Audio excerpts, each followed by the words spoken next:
you done now?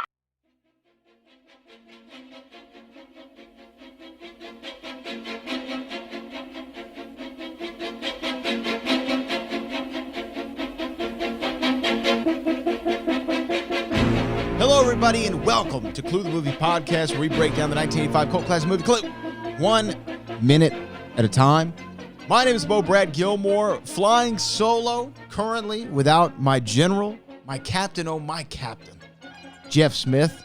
Jeff Smith, unavailable this week, which is fine. And we wanted to soldier on though and bring you some content, because here's the thing: this is the only podcast that I can remember being a part of where we have never missed a Monday since we started back in October of 2022 all the way through January 2024. We have not missed a Monday. And guess what? We're not going to start this Monday here on the 8th of January. No, we're not. We're going to soldier on. But here's the thing. So a lot of the times I wonder, like, what are my fascinations with movies like Clue or Back to the Future? Y'all know I love Fletch a lot. And why was I always looking at DVD extras and reading about the making ofs? And if I go to YouTube, sometimes when I'm bored, I'll type in making of movies, and I'll just watch some random film and the behind the scenes content of it. And I was trying to figure out, why am I so fascinated with this? And here's what I came up with. I like figuring out why things are the way that they are and how they got to be there. I know everyone has that annoying friend at a dinner party who they mention something and the person goes, "Oh, well, you know how that got its name, right?" I'm that annoying friend. I've learned this about myself. I am that annoying friend. I love to know how things got to be where they were. You know, how people got their start. I really love to know an origin story, if you will. A lot of the times when I look at my favorite movies in a franchise, especially in superhero films, the first one is typically my favorite one. You know, there are some exceptions when I think of The Dark Knight or things like that, but I love knowing the genesis of documentaries, behind-the-scenes content, like I said. So I thought it would be a fun thing to do so that, one, in all seriousness, we don't miss a Monday, but two, I give you a bit of an origin story here to start, just a couple minutes, and then you will hear how this podcast got started to begin with. And okay, let me explain. So I've hosted the Back to the Future podcast, or Back to the Future, the podcast, since 2015. It's almost 10 years. And I've done 10 seasons of the show. We're still in the midst of our 10th season, although I haven't been updating it as frequently as I should. So when you do a show for that long, sometimes you look for things that are related to the movie or things that are related to the subject that you can bring in.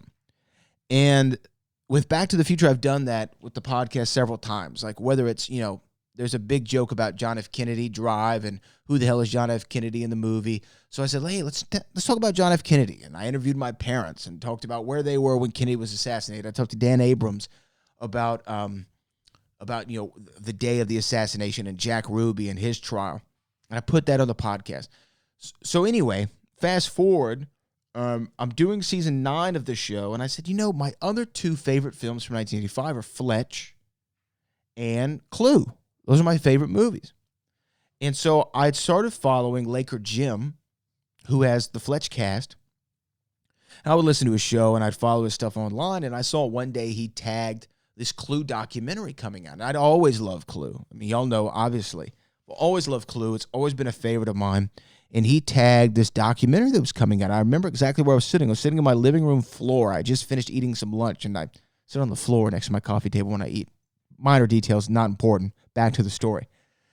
And I remember looking at this trailer for the documentary and wondering when it was going to come out. There wasn't like a firm date, but I thought that this looks like something that I would love. This has me written all over it.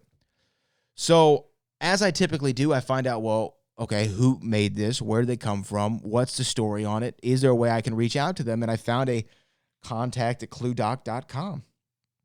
So I sent them an email at this email address and said, hey, my name is Brad Gilmore. I have a Back to the Future podcast. I also do these other things. Love Clue. Love that you have a documentary coming out about it. I don't know a lot about the making of Clue the movie, other than Christopher Lloyd was in it, and I love it. Will you come on the podcast? And a few days go by, and I got a response from Jeff Smith. And then Jeff Smith agreed to do the show. I'd never spoken to him before, never seen him, never heard from him, other than our one or two emails that we exchanged back and forth. He was somebody whom I had no idea who they were. So what you're about to hear is the very first conversation ever, literally the first conversation ever I had with General Jeff Smith, and it was on my Back to the Future podcast. Some of you out there maybe have heard this already. A lot of you, I'm sure this is your first time hearing this show. And so some of the information we probably have already discussed at a later date or at a previous episode. But I promise you, it's fun to see the origin story, where we went from our first. How many times can you meet somebody for the first time and it's recorded? Right? I mean, that's a rare thing. How many times can you meet somebody for the first time and have an hour-plus long conversation with them? Right? Without ever talking to them before. Just knowing you have one thing in common, that being Clue the movie.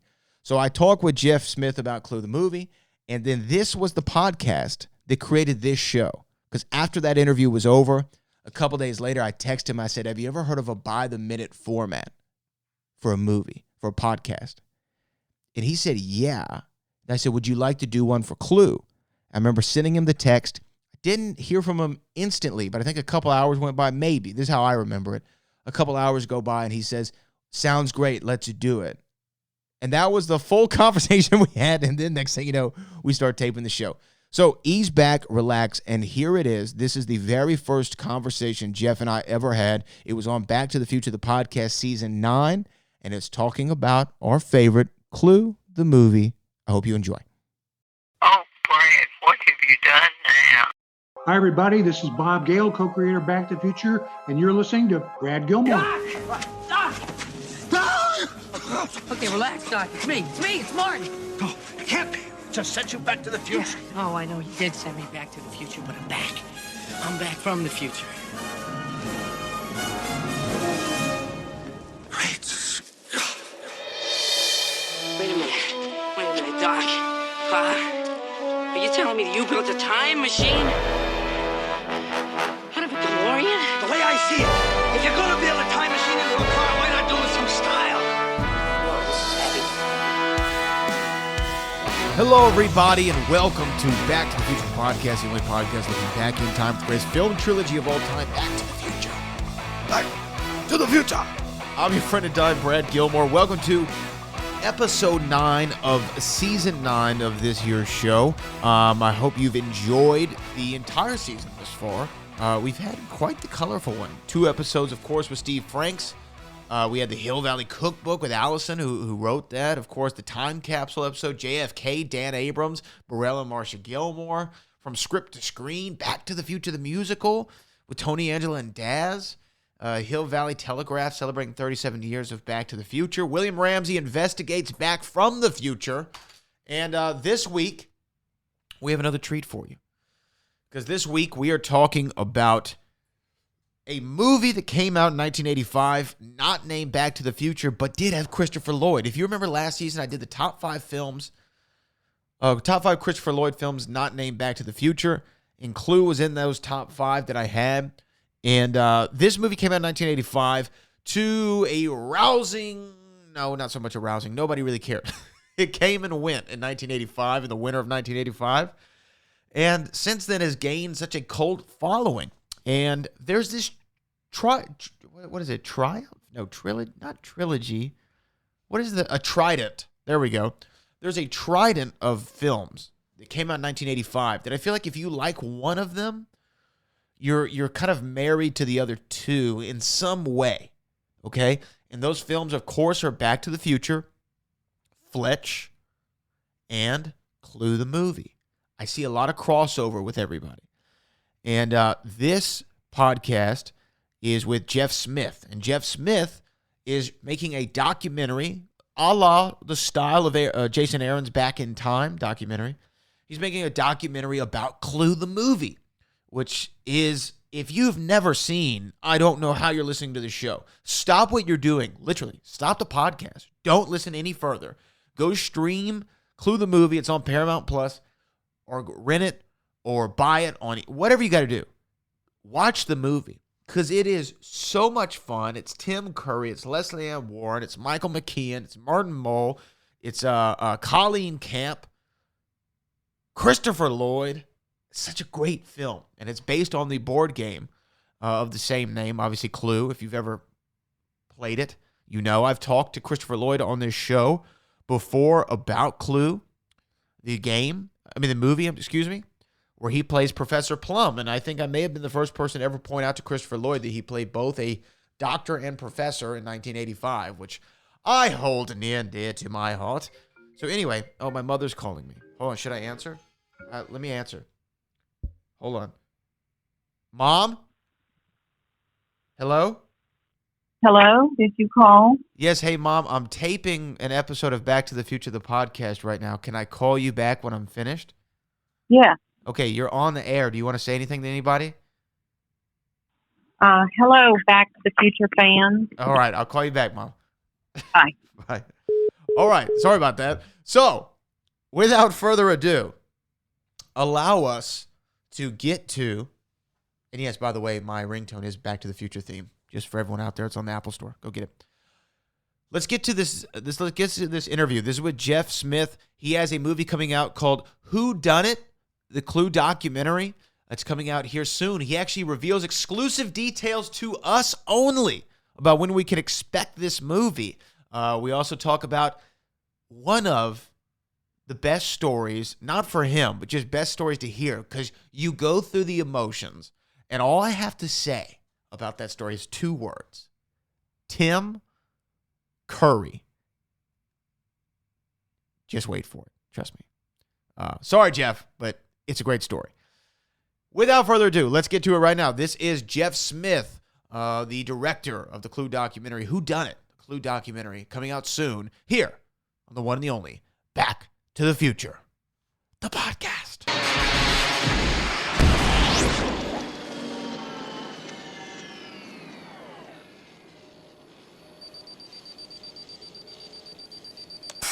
And he joins me right now on the show. I'm so excited to get to do this and talk to him about this project, which, thanks to the great invention of the internet, I became aware of a few weeks ago. He is the director of the upcoming Who Done It?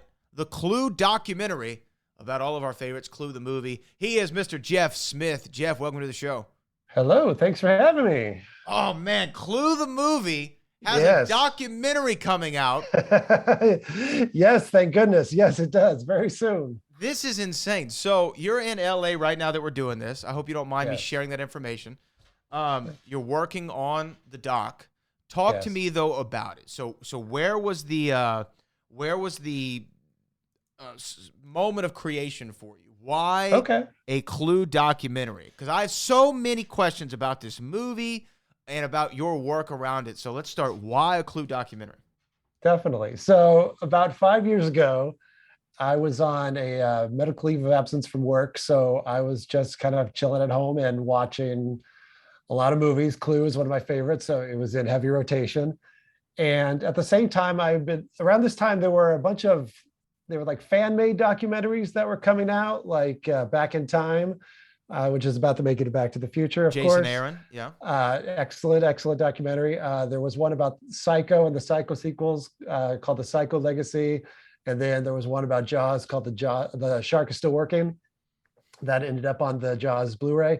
And I thought, wouldn't it be cool if somebody did one of these documentaries about Clue? Because every time Clue had been released on DVD or Blu-ray, special features were non-existent. There was never anything. They would kind of, they would advertise the big special feature was 3 endings, but that's the VHS. So it wasn't that special. So I figured, I don't think this is ever going to happen. I don't think anyone's going to, I really didn't think that there were that many fans of Clue as much as I was a fan of Clue in the world anyway. So wouldn't it be interesting if I just try to contact the filmmakers and the cast of Clue myself, just to throw it out there, just to see if they would, let me sit down and interview them. And the first person that said yes was the director, Jonathan Lynn. And then after that, Colleen Camp said yes. And then after that, Michael McKean said yes. And I was just getting a lot of very sure, why not? I mean, really, their first reaction sometimes was, why Clue? Because they all have these amazing filmographies. And I think at the time, 5 years ago, they weren't getting a lot of questions about Clue. And I said, no, that's the one I'd like to talk to you about. So I think that was almost kind of refreshing for them. That's what I want to talk to them about. So they started saying yes. And I figured, oh, wow, I really have to do this now. It was kind of a whim at first. Did you have any prior directing experience? Did you go to film school or anything like that? Yeah, I went to film school, and then in the mid 2000s, I had made this super zero budget horror comedy about teenagers in a house getting knocked off. And it was basically kind of it was really Clue just done in an 80s horror movie parody thing that was called Stupid Teenagers Must Die. And it was a lot of fun and silly and ridiculous, and never expected to get distribution for that, but it did. And people either love it or they hate it because it's really cheap. It looks just like you would expect. It looks terrible. It looks like the new Monsters trailer. Oh. I'm just kidding. No, well, that's interesting. Yeah. So anyway, I did have that experience, but then I hadn't been doing anything in a while. So I had this film degree I hadn't been using, and I thought, okay, this probably won't take that long. So we'll see how long, I'll just put this together. Yeah, we'll see. And now 5 years later, it's just wrapping up. Oh man, I love it.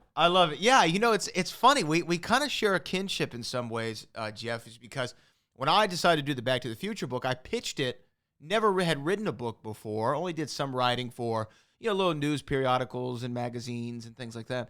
And then they give me the green light, and then I'm like, oh, wait, you mean I actually have to write the book now? Got work to do now, yeah. And I'm thinking, I could knock this out in a few weeks, right? How hard could it be? I know everything about Back to the Future. I know it all. I'll just put it all on paper, everything I know. And then you're like, this is such an arduous process. I mean, there's a reason why not everybody does what we do. Oh, absolutely. But but I'm just a solo entity working, typing in front of my computer. This is a documentary. You have to do all kinds of things, not just let's book the talent. Well, I got to get the equipment. I got to get, a crew together who can help me film this. I don't know anything about sound. We got to get sound rolling. All these things that maybe I don't know. I mean, you having your film background obviously knew that you had to get. But you get okay, I'm doing this. I love the movie Clue. It's a cult classic, but it's interesting that you're even doing Clue, because I understand why they didn't think that people would want to ask them questions about Clue, because at the time it was correct me if I'm wrong, but wasn't it a royal bomb? Oh, big time. It came and went in December of 1985. It was, I think the budget was something around 18 million, and it didn't even make that. It was in and out of theaters really quick. So for a lot of the cast and crew members, it was a movie that they worked on. It didn't do well. They moved on and did a lot of other great things. And Clue was just one that maybe somebody would mention, but I know I've seen video of Christopher Lloyd at different conventions, and of course it's Back to the Future, Back to the Future, Back to the Future. And then every once in a while he'll get something about Clue, and he really doesn't have all that much to say about Clue. He just says, yeah, that was fun. And I interviewed him about it. I interviewed him, yeah. And I asked him about Clue, and he was like, "Oh, who directed that?" Like, I don't think he remembered who directed it. Yeah, it's so funny. Even the director, Jonathan Lynn. I mean, a lot of people don't know that there were originally 4 endings shot for Clue, because we have the 3, but there was a 4th. And I asked him about it, and he said, "Yeah, I don't really remember. I remember it wasn't very funny, and that's why we didn't use it." And he wrote it. It came from his brain. And he didn't really remember what it was. So I had to go out and find the old novelization of Clue to find what the original 4th ending was, and try to remind him. Was the 4th... Okay, so people who don't know, Clue the movie, there is 3 separate endings. And correct me if I'm right, depending on what... For the theatrical release, did it depend on what screening you got had a different ending to it? Was that the gimmick? Yeah, the gimmick was, and this was the idea of John Landis, who was originally going to direct Clue, and everybody that knows 80s movies knows John Landis from Blues Brothers and Trading Places, Michael Jackson Thriller video. he came up with the idea of having originally 4 endings, because the idea was people are going to love this movie so much that they're going to go see it 3 or 4 times to get a different ending. So depending on, in the newspapers back at the time, it would say, or even sometimes on the marquee, it would say Clue, and then have either the letter A, B, or C. And that's how at least you knew it was a different ending that you already saw, but you didn't know who it was going to be. And the movie works that it does work that if you pay attention to who's like missing in scenes, because sometimes all the cast is gathered around, but somebody isn't there, but it's kind of hard to tell. If you really go back and look at it and think about who you think the killer might be in this one, it does work even with 3 endings. But yeah, that was the gimmick. And I think, unfortunately, it probably confused more people. So instead of seeing it 3 times, they just decided not to see it at all. So when the movie came out on home video, they included all 3 endings. And so they showed the first one where it was one killer, and then it said, that's how it could have happened, but maybe this. And then they showed the second ending, and then it said, but this is what really happened. And then it showed the third ending. What was the fourth? What was the fourth? The killer was actually Wadsworth. The butler did it. And he had poisoned all of their drinks. So there's a lot of talk about poison and the poison cognac in the movie Clue at the beginning, and then it just goes away. So now it kind of makes sense that he had poisoned all their drinks, and then the cops all came in, and he escaped, and he got into his car to drive away. And I think it's either the police dogs or it's the dogs from the front yard that didn't like him, were in the back of the car that he was trying to get away from, and they attack him as he drives away, and you just hear like dogs snarling and him screaming, and that was the fourth ending. I don't mind that I ending. think they made the right call. I mean, I don't mind it, but the original third ending, or I guess this is how it really happened, with Mr. Green revealing who he is, and you know, all the connections there, and is that the last line of the movie? I think I'm going to go sleep with my wife. I'm going to go home and sleep with my wife is, Mr. Green's last line. Just perfect. It's a wonder, though, they never, because to me, okay, a movie studio's goal is to what? Is to promote a film, to get people to watch it and to make money off it, right? Go to the theater, watch the movie. The idea of doing the 3 separate endings for even a profitability standpoint makes a lot of sense, too. And for the rewatchability in the theater, I'm almost curious as to why. Has any other film franchise tried that since? Has there been any, hey, come watch those separate endings? I know a lot of times on DVDs they have the alternate ending or whatever, but I can't remember a movie that's capitalized on that. For a theatrical, no. I know that there was a movie around the same time, and I don't even know if it's available on home video anymore. It was called $1 Million Mystery, and it was sponsored by the Glad garbage bag company. And throughout the movie, it was kind of like it's a mad world. There was a bunch of crazy characters running around trying to find this hidden money. And the gimmick of the movie was there were clues to where you could actually find hidden money. And if you went to go see it, you could find the clue and then go find the money. And that bombed as well, because I'm sure most people haven't even heard of it. I didn't see it. Although I didn't see Clue in the theater either. It was gone way too quick. I was a home video kid with Clue for sure. And then I want to say when Final Destination 3 came out on DVD, it had a kind of choose your own adventure kind of feature where you could decide if the roller coaster went off the track now or if somebody died. But I have a vague memory of that.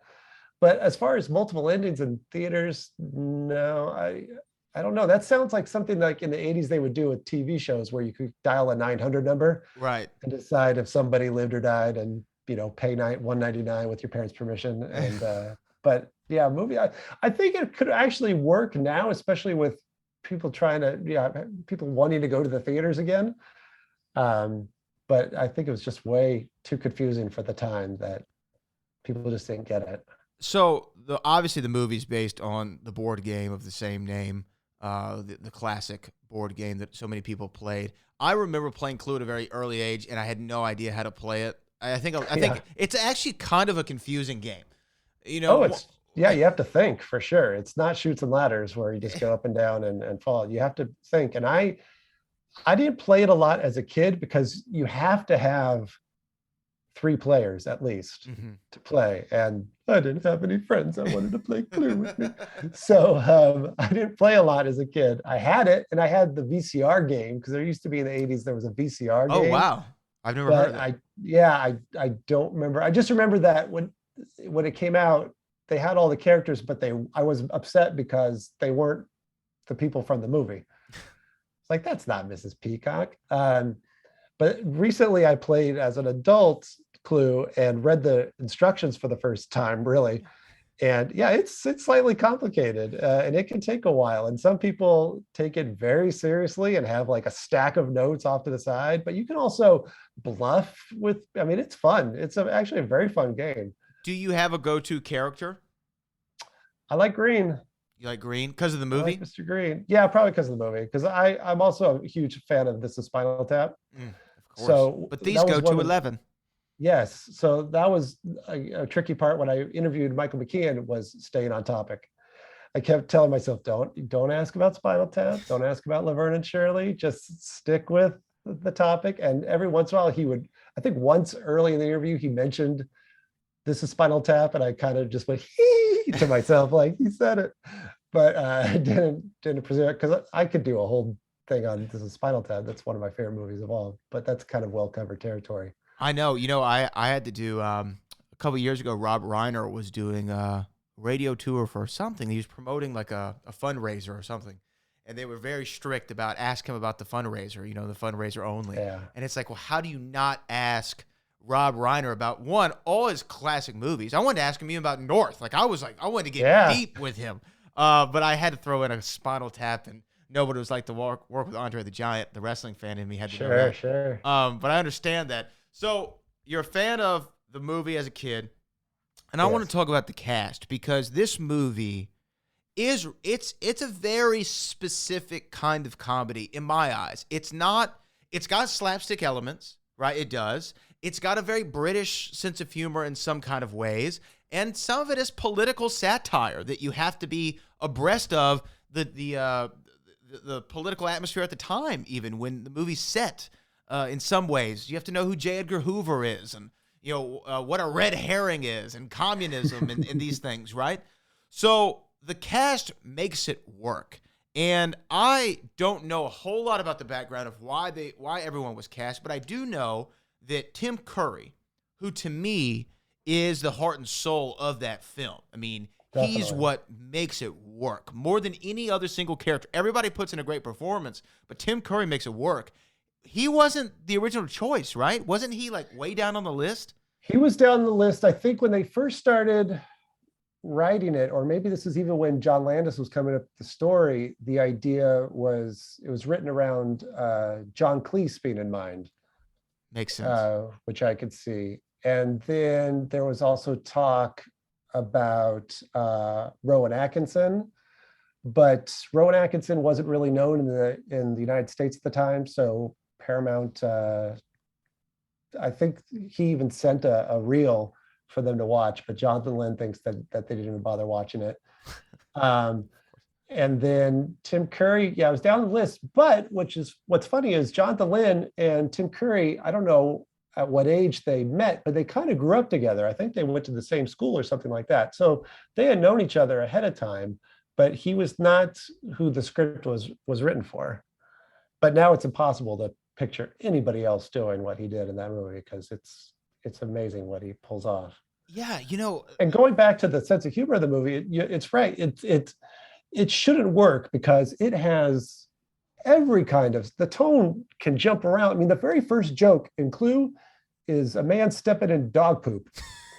That's the first joke. That's how it starts. And then, it gets super intellectual. And when you see it as a kid, you don't know what a red herring is. You don't know why it's a joke that J. Edgar Hoover's on my phone. He's on everyone else's. Why would it be on mine? Or even when he says, you have, that's a double negative, that becomes proof positive. I mean, there's so much like double speak, and it's going on super fast. And it's part of the rewatchability of the movie is that there's a lot going on. And it's nice that during the pandemic, when theaters started showing older movies, just because there weren't any new movies, I had a chance to see Clue a couple times on a big screen, and watching it, large and in a theater, you pick up on things that you don't see when you're watching it on TV or on your phone at home. Such as what?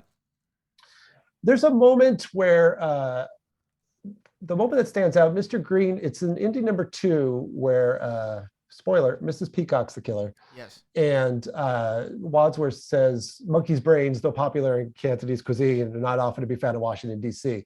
And Mr. Green goes, oh, is that what we ate? And he acts like he's going to throw up, and he walks off screen.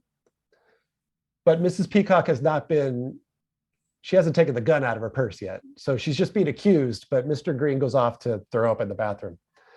And then when he comes out, he just kind of comes out, he's wiping his glasses. And at this point, Mrs. Peacock has the gun and she's pointing at everybody. And Mr. Green just stops, like stunned in the background, like, what did I miss? And I never noticed that before until I saw it on the big screen, that there's this whole little shtick going on with Michael McKean in the background of like, I just went to throw up. And oh, now Mrs. Peacock has a gun. Yeah, Little stuff like that. man, just even some of the lines from this movie, it's so quotable when you start saying, monkey's brain, although popular in Cantonese cuisine, is not often found in Washington, D.C. The cast is great. So we've talked about Michael McKean. We talked a little bit about Tim Curry.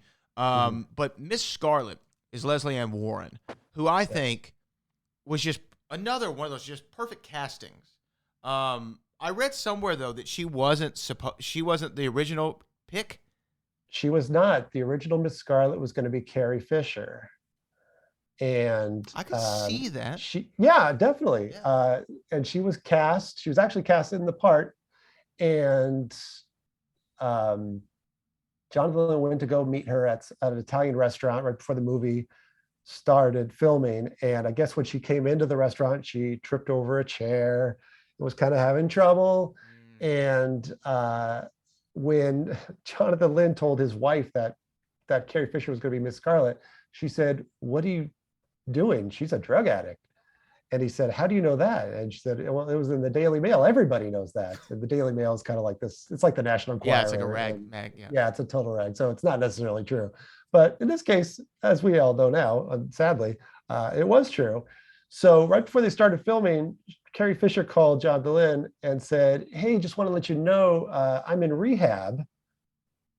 And he said, oh, are you going to still be able to do the movie? And she said, oh, yeah, they'll let me out during the day. And then when we're done, I'll go back to rehab, which that's not how rehab works, but that's what she said. And the studio was okay with it. Dawn Steele was the executive at Paramount at the time. She was okay with it. Deborah Hill, the producer, she was okay with it. The insurance company, however, said, no, we're not doing that. So Leslie Ann Warren, and I cannot picture this, was originally going to be Mrs. White, who Madeline Kahn played. Yeah. Cannot picture it at all. So once Carrie Fisher was out, they did some musical chairs. They put Leslie Ann Warren in the part, which Leslie Ann Warren, I interviewed her, and she said she was way more right for Miss Scarlet. It's kind of a mystery right now. There's a gentleman named John Hatch who's writing a book about Clue. Oh, nice. That I got to talk to. He was actually the one I came out to California to do the last interview for the documentary. He's got a wealth of knowledge as well. And we're trying to compare notes on how did Madeline Kahn end up at the last minute, especially Madeline Kahn, who should be nobody's last minute. She should be like first choice for anything. This is an Academy Award nominated actress. Amazing. One of the best comedians of all time. And it's not, the thing with Clue not being a hit is there's not a lot of research that can be done because there's not really too many behind the scenes photos. There's not a lot of footage from the filming. I mean, the only thing I have found was an Entertainment Tonight special that filmed them on the set once, and I think had a little bit of footage from the premiere, but it's very scarce, very scarce. So it's hard to tell when Madeline Kahn made her appearance, but thank goodness she did, because if Tim Curry's number one, she's has the most memorable line in the movie, at least, with the flames on the side. Flames. Yes, of course. Yes. Well, how about Christopher Lloyd? Because when I interviewed Christopher Lloyd, it was about Back to the Future, obviously, but I remember telling him, you hold this unique distinction of playing both a doctor and professor in 1985, right? And I don't think that a thought had ever occurred to him. And we talked a little bit about Clue, but he's Professor Plum in the movie. Yeah. How did he become involved? What do you know about his involvement in a film? And you interviewed him for this doc? No, I did not. I had a lot of people. I had Colleen Camp. I had Lee LaShawn, who did the Back in Time documentary. I had a lot of people trying to help me get Christopher Lloyd. And unfortunately, it never transpired. So I have some footage of him from a convention talking about Clue a little bit, but I never had the opportunity to sit down with him. It sounds like the way they cast everybody was just based on their past work. I don't think there was a lot of, other than Colleen Camp, I know she had to read for Yvette because there were a couple other actresses that were reading for that at the time. But I know like Michael McKean, the reason he brought up Spinal Tap is because John Dehlin had seen Spinal Tap and thought he was a good actor. And they just kind of had meetings as opposed to auditions. So I believe Christopher Lloyd just was known from his work probably on Taxi at the time and was just cast for that. Although it's the part that he plays as Professor Plum is not like anything that he had played up until then. I mean, he's a real creep. And, years later, with the way, we look at things now, he's really a creep. Yeah. But actually, that's part of the fun of Clue is they're all really terrible people. Right. And we love them all. And they actually, if you think about it, there's no reason for them all to hang around and solve the murder. They should all just leave. But they don't. So good. We have a movie. But they've all just done terrible, terrible things, and probably Professor Plum might be the worst. Well, yeah, I mean, what is he? He's a professor, like a therapist who sleeps with his patients, right? Yeah. Including a young. He was that. I mean, he's a creep the second he meets Miss Scarlet, so he touches her inappropriately, right, several times. And what's interesting about Christopher Lloyd, and maybe I don't know the experience you had when you interviewed him. Leslie Ann Warren, when talking about him, said he was interesting because she never really was sure when he was acting or not, because he's kind of a kooky dude. And I guess he's just kind of like that when the camera's on and when the camera's off. Yeah, he's a red light guy from what I've heard. I mean, and just when he's on set, he's going to always, not so much a method, but he just kind of wants to stay in that rhythm of his takes, from what I understand, because Robert Zemeckis would have to sometimes tell him that the camera was on, even when it wasn't, because Chris wouldn't kind of give you that full performance unless he knew. Oh, yeah, that's interesting. Yeah. So, but you're right. It was nothing like he'd done before, because normally Christopher Lloyd, even if it's Jim Ignatowski or if it's Doc Brown, which he did in the summer of the same year as Clue, big, like real big. And this, he's creepy. But he's also a little bit subdued, right? I mean, he's not the zany Christopher Lloyd. No, he never has a moment where he, quote unquote, does this Christopher Lloyd. He always, I mean, the most he emotes is when he finds out he killed the butler instead of Mr. Body, and he says, "Oh, shucks." That's as big as he gets, really, in the movie. So yeah, very different. Because even his part in One Flew Over the Cuckoo's Nest, it's somewhat subdued, but it's also pretty out there as well. So yeah, it's very interesting that he was picked for this, because it's against type, really, other than just being a bad guy, because he's one of the best bad guys between this, Star Trek 3 and Who Framed Roger Rabbit. Who Framed Roger Rabbit, yes. He plays a great bad guy. And this one, you don't really think about how bad he is because he's so quiet, but no, not a great guy. And it's amazing that Parker Brothers at the time was okay with their brand having characters like that based on their board game. You know what? That thought has never occurred to me, that this, at the end of the day, is a child's board game. Right. And About murder, sure. Yeah. Sure. So we're already kind of dealing in some murky territory, but nevertheless, I mean, I just wonder. So, okay, I have a couple more questions about this cast, and then I want to get to the script, because you are right. Nobody in the cast should be as likable as they are, or as endearing as they are in some ways. Sure. In a lot of ways, it's kind of like Seinfeld, right? Like, none of these four characters have really a redeeming quality, but we still love to watch them, and we find ourselves rooting for them. I mean, George Costanza, where nothing works out for him, we still love George, right? Yeah, of course. Was that? Well, let me ask you one more about the cast. Martin Mull, I think, is perfectly cast. I believed he was Colonel Mustard. Yes. Was he kind of Colonel from the beginning? Was that always? Yeah, I've never heard any other name other than Martin Mull for Colonel Mustard. Now, I think Colleen. everybody was pretty much first choice other than Wadsworth and Scarlett and Mrs. White. I think everybody else that I had heard was who John Flynn wanted to have. We said Colleen Camp was up against a couple other actresses. Yeah, I'm trying to remember who else. There were some, I wish I could remember right now, but I know that there were a couple of people that did become names. I think it's on the IMDb trivia, but I don't remember right off the top of my head. But she was not the only one going for the tiny maid dress. Right. Yes, of course. I mean, as a young viewer, obviously Colleen Camp was the object of pretty many people's desire. She was very important to a lot of young viewers in the 80s. That's for sure. On my YouTube channel for the documentary, I put together like some best of whichever character's moments, just as a little montage, just for the Clue fans. And the best of Yvette has the highest view count by far. I don't know why that would. Don't know why. Well, she's very funny, and she is.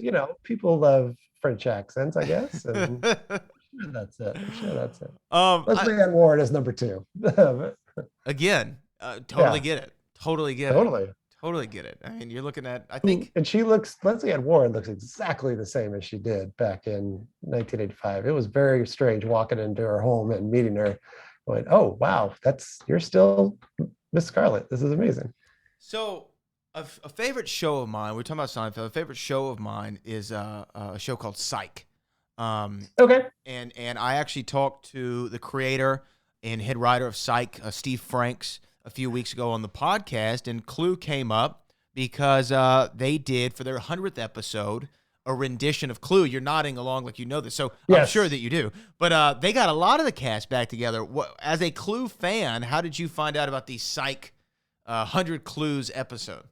I found that out from Leslie Ann Warren, which sounds so name-droppy, but that's how I found out. Because at the time, I'd never seen Psych, but it was while she was talking to me about Christopher Lloyd and how eccentric he was, but she had mentioned that she had just done or maybe not just done, but she said the last time she saw him was when her and Martin Mull and Christopher Lloyd did Psych, the 100th episode, which has a lot of references to Clue. So obviously they're Clue fans.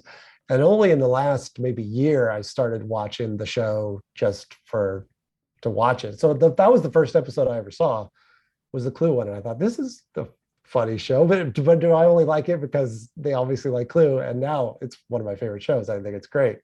I think I'm right in the proper age group where I get every reference that they throw out, like everything. It's like a show that's written for me. It's just also being a murder mystery guy, right? Like, yeah, that too. And then I saw that Tim Curry did an episode as well that wasn't Clue related, but he did a fun episode where he was kind of a Simon Cowell type character, and that was great. Yeah.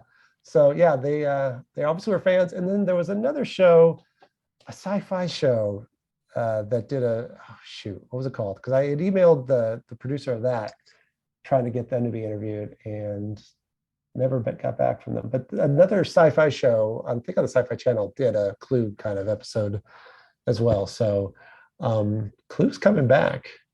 And that's something I've learned over the last 5 years. As I mentioned before, that I thought no one's going to make a Clue documentary because I don't think that many people, are that passionate about Clue. The biggest surprise that I've had over these last 5 years is how many people really do love Clue. And it kind of shaped the way the documentary is, where at first I thought, oh, this is just going to be kind of like, I'm going to get as many cast and crew members as possible. We're going to talk about behind the scenes stories, and that'll be it. But because I've run into people that love it, and it's shaped what they do, like, people that always wanted to have a t-shirt that said "Flame to the Side of My Face," but they don't make merchandise for the Clue movies. So they opened up their own Etsy store. or people that have reaction channels on YouTube that react to Clue, and that's the first time they've seen it. It's the fandom that is growing has been fascinating, and I didn't realize it was happening until I was in the middle of it too. And so the second half of the documentary really becomes about how it's affected people now, and it's really cool. It's been a very nice surprise, and here we are talking about it, like, for the exact same reason. Yeah, I mean, again, before we rolled, or maybe we were already recording, but no, I think it was before. It was like 3 movies that for me always seem to coincide and intersect with each other, especially in fandom, is Back to the Future, that we've talked about a lot, Clue, and Fletch, all of which came out in 1985, coincidentally enough.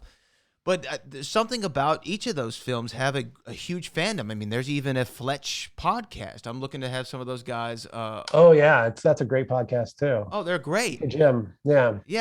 Laker Jim, yeah, of course. Yeah. And Laker Jim's been great to me. He put me in contact with Burton Gillum, who, of course, from Blazing Saddles and Fletch and Back to the Future 3. I interviewed him this morning.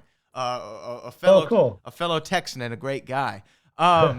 But yeah, there is a fandom right now, and I guess because of the internet, Clue became what was a box office flop that we covered earlier. It kind of came and went. When was, though, the cult status achieved for it? Because even now, next Friday, I'm in Houston, Texas, and there's a production of Clue of a play that's based on the movie. Not the game, but it's based on the film that's based on the game. And so it seems to be that all these things about Clue coming up. When did it reach this cult status? It's a very good question. I think it happened quietly. It's the kind of movie that, depending on your age, either you grew up with it on VHS or it was on cable a lot, or it became, Jeffrey Kramer, who plays the motorist, calls it a babysitter picture.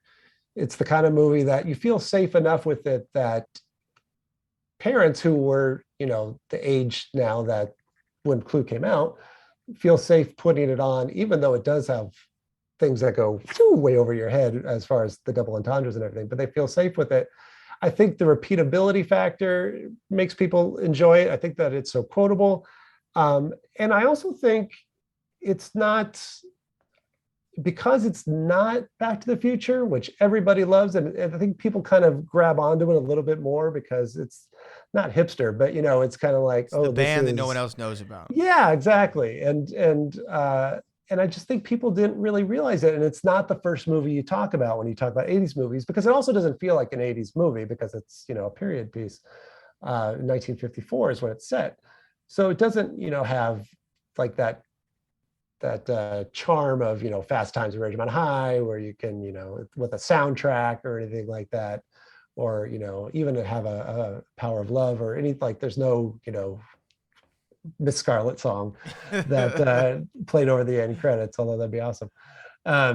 So I think it just quietly happened, and then everyone's just been finding each other through things like John Hatch's book, or from the documentary, or for just people making these little Instagram pages or memes. I mean, there were a lot of memes during the pandemic about, with the Howard Hessman as the, your souls are in danger and everything. There were a lot of things like that. And I think flames on the side of my face, people now, they quote when they don't necessarily know what it's from. No, it's definitely a GIF people use. I see that GIF all the time. So I think, and that's why I said I was surprised by it too, because all of a sudden, here we were. And I thought, well, that's kind of lucky for me that I've been doing this and had no idea that it was as popular as it was.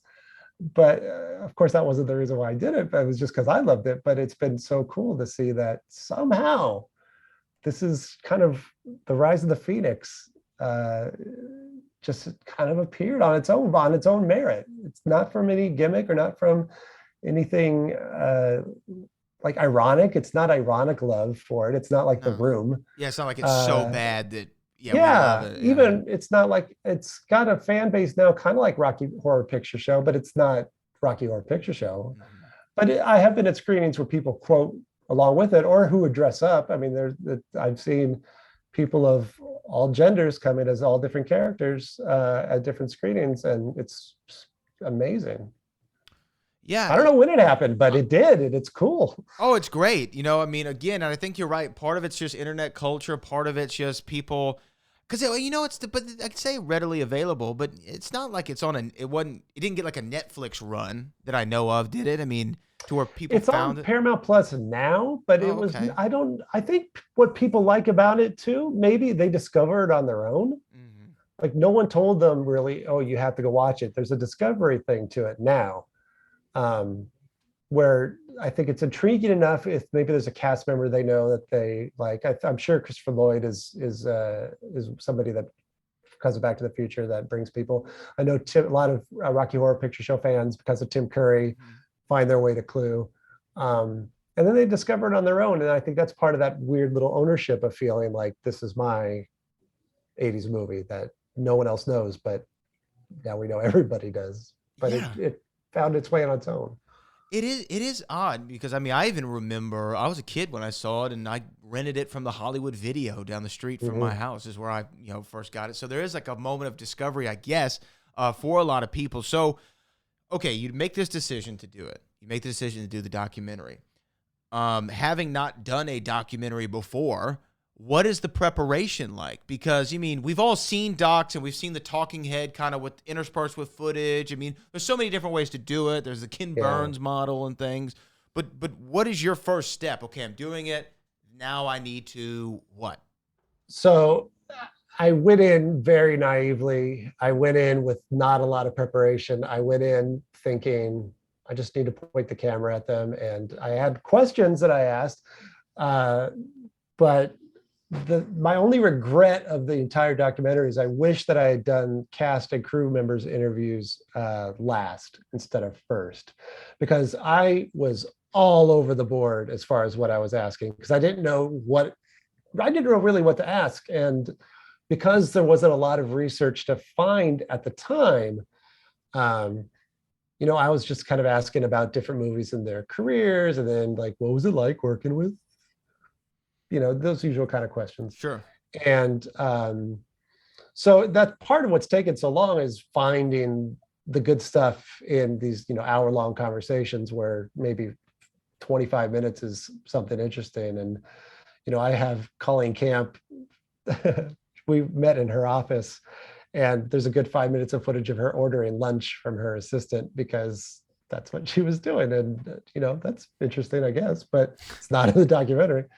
But so I didn't prep as much. Now, I'd love to do another one. I don't know what it's going to be. I'd love to do another one, and I feel like I'll have a much better idea of how to do it this time, because unfortunately, I do everything the hard way, and I do it wrong a few times. I mean, there's probably been, just from computer crashes alone, there's probably been 6 different versions of this documentary over the years. But this version I'm glad it did take so long, because there's stuff in here that I didn't have a couple of years ago that really make it pretty good. So, what can we expect to know or learn from the doc? I mean, is it going to be, again, just kind of a telling of the origins of the film and backstage story? Like, what are we expecting? Because, like you mentioned Back in Time, and Back in Time spent a lot of time on fan culture around the film as well. It definitely has some of that. It has we start right off the beginning of whose idea it was to make to make the film itself. This was the idea of producer Deborah Hill from who from the Halloween and Halloween 2 and The Fog, and she worked with John Carpenter a lot, and amazing producer. And up to the different writers that wrote. Jonathan Lynn was not the first writer on the script. There were about 5 different writers on it. Some people have heard of. And originally was at Universal, then it moved to Paramount. As far as the filming stories, there's nothing really too scandalous. They all pretty much loved each other, which I'm happy to hear. I wouldn't want to come in and have them go hate each other. There's one cast member that was not necessarily Jonathan Lynn's first choice, but he's in it, and I'll just Leave it a little cliffhanger. I'll leave it at that. Okay. We have not talked about that cast member yet in this interview, but he wasn't the first choice. And that's about as scandalous as it gets. But even that's not crazy because, that's just show business. Yeah, man. Oh, this is awesome. So we've locked print. Are we done? No. So the last thing now is I'm waiting for the music score. That's happening right now. And then after that, that's it. So the picture's locked. The sound is good. It's just the score. So when can we expect to see this? What's the distribution model? Like, what are we going to do? So I actually haven't said this anywhere. I've given lots of dates over the past years because I foolishly thought I was almost done. So now the people that have been following me for a few years don't trust me at all as far as what I say it's coming out. But I will say with 95% certainty that it'll be out on physical media and streaming in October 2022. Oh my God. Well, we're right around the we're corner. Close. We're close. Oh my gosh, that is Yes. right around the corner. Physical media Yes. and streaming. Now, can we reveal where it's going to be streaming or not yet? I don't know actually yet. I'm working with the distributor right now because that's something again I have no experience in myself. So right now they're waiting for me to deliver the goods, and then once that's done, we'll talk about We'll get there. Where it's going to be. How'd you get your distributor for this movie? Did you have to pitch it to several different people? Did somebody say, "Hey, you should talk to so and so"? It was somebody I met through the Instagram.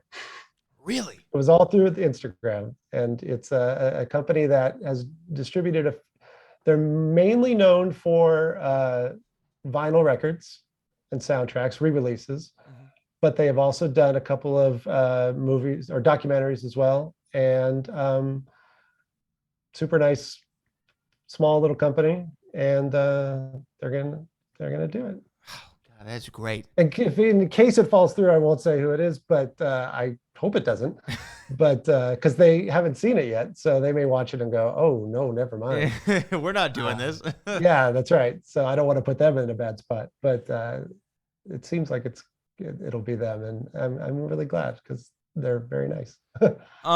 Now I had heard for a long time because there's like I said, there's a few movies that I'm just a really big fan of, and I always look for are we gonna get a new such and such movie? Like this year, we're getting a new Fletch, right? Yeah. Fletch is finally coming back with John Hamm as Fletch. Just filmed in Boston. Filmed in Boston, yes, of course. Yeah. Based on my favorite of the book series, Confess Fletch, and Bob Zemeckis and Bob Gale have famously said there's not going to be a Back to the Future remake or reboot or sequel of any kind, much to a lot of fans' enjoyment and pleasure to hear that. But Clue is one that I've always kept my finger on the pulse of because I remember at some point, wasn't like the director of Pirates of the Caribbean going to do a Clue movie too? There have been a few names attached to the Clue remake. It always seems to be attached to Ryan Reynolds. I don't know who he planned to play. I don't know who he planned to play. It would have to be like Wadsworth, or right? how I would imagine it'd be a Wadsworth type character if they're going that rebooty with the original script. I mean, may have a whole new take on it. For a while, the director of the Muppets reboot was attached to it, which is fine. I love the Muppets. And then Jason Bateman, I think, was going to direct it, but I think he's kind of gone on to Ozark now and won't be doing Clue. And then just recently, I heard that there is a script, and it's still Ryan Reynolds' vehicle, but he's been pretty busy, so it's on hold. Originally, when I heard about it, I thought, I don't know if we need a remake of this. But when I saw Knives Out, which I really, really liked, I thought this is kind of, if it's like this, then okay, it doesn't have, then I just kind of saw the possibilities of it probably won't be doing, 1 + 2 + 2 + 1, that, because I don't think they could do that again. And I don't know what kind of cast they would get that would be like an ensemble, like Clue was. I guess the Murder on the Orient Express and the Death on the Nile were kind of like that, where they had, their little all-star cast, but I don't know. So I'm curious. I mean, it keeps. I asked about the remake to Leslie Ann Warren 5 years ago, and she wasn't crazy about it. Oh, really? At the time.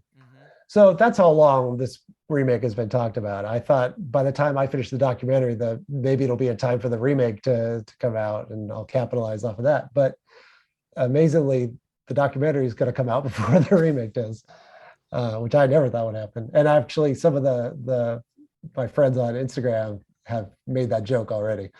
That what's coming first, the delayed, and I call it it's the Clue curse of delays. It's never on time. Yeah, that's fun.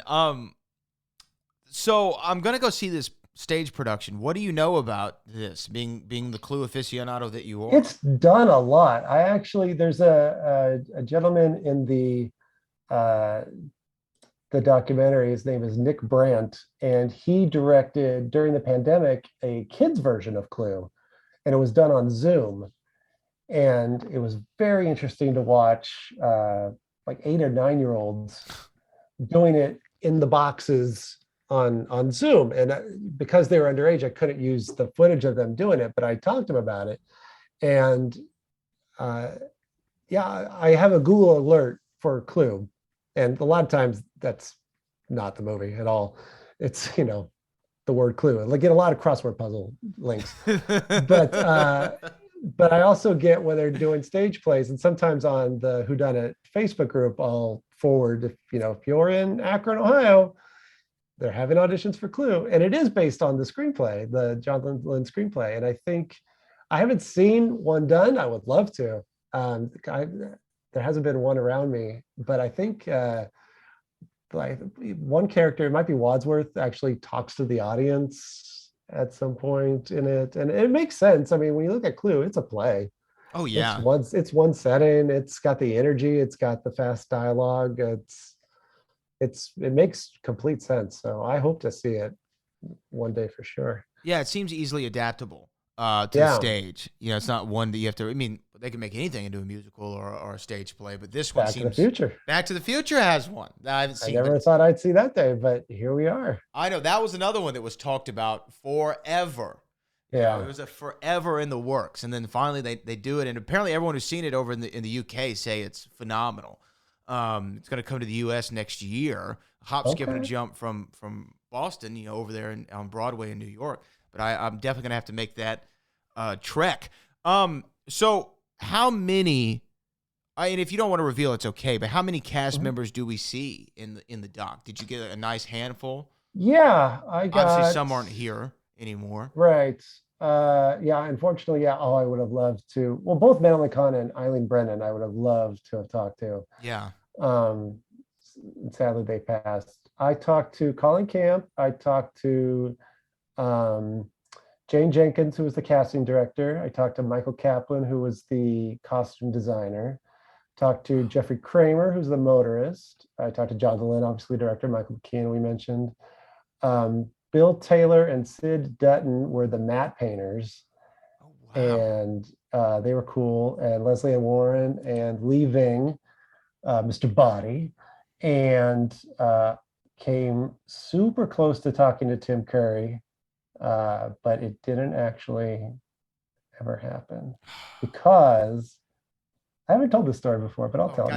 Gotta hear it. So I had been talking to Tim Curry's person, and she was very excited about the documentary because this was about the time, it was during the pandemic, and it was about the time, right at the beginning of the pandemic. It's about the time Tim Curry was starting to do convention appearances, which now he does a lot, but before he wasn't doing a lot of appearances.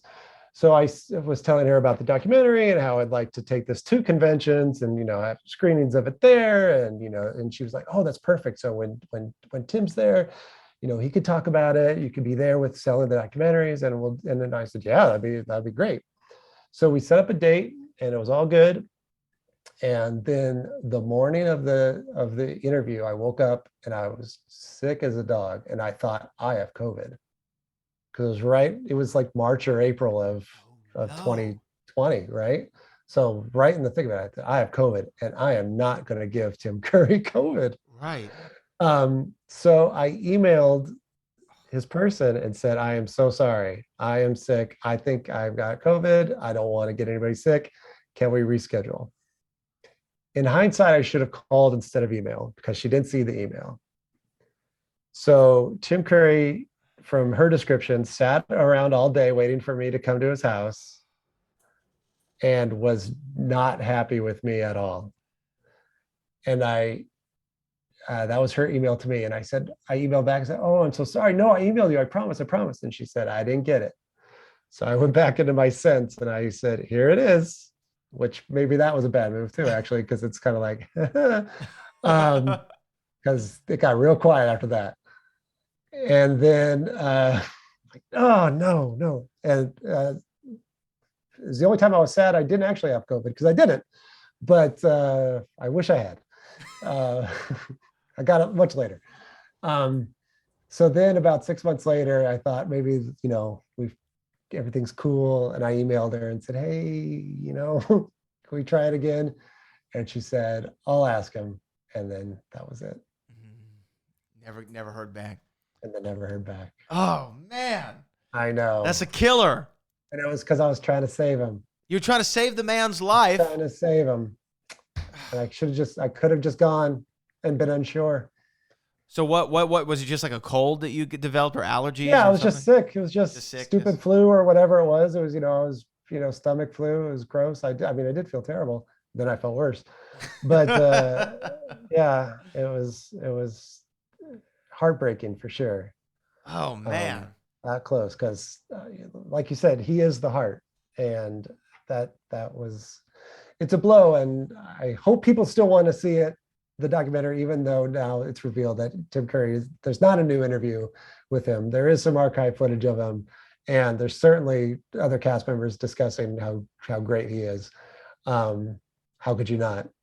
But yeah, that's the Tim Curry story. Oh man. Well, my heart goes out for you, but I will say, as great as it would have been to see Tim Curry, it does not dampen my expectations or excitement for this documentary. I'm serious. When I saw this because I saw it on Twitter, I'm like, a Clue documentary, 2 words, all in. Like I didn't even need to see a trailer or anything else.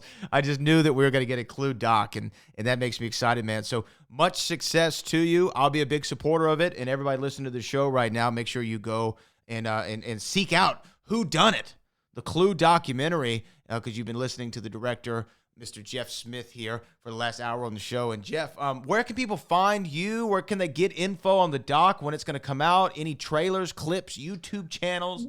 Definitely. All the links for all the social media, it's me.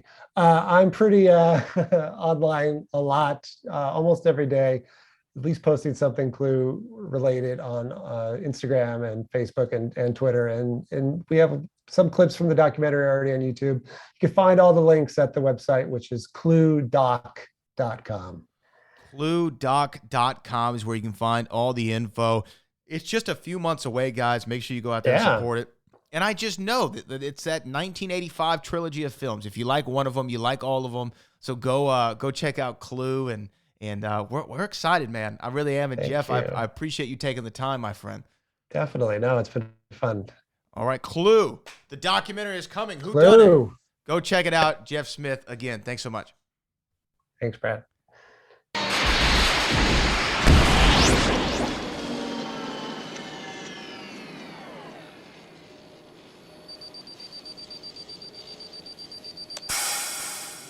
And there you have Jeff Smith here on this edition of Back to the Future podcast. Make sure you go follow him on social media, find the YouTube channel, watch the trailer for the documentary coming out very, very soon. I can't wait to see that, man. I love Clue the movie. Go stream the movie. Go stream it. Do yourself a favor. If you're with a significant other or a roommate who's never seen it, do them a favor. Stream Clue the movie and then go watch the documentary when it comes out. My thanks to Jeff Smith. My thanks to my mother for making an appearance, and my thanks to Allegra for helping me deal with these allergies.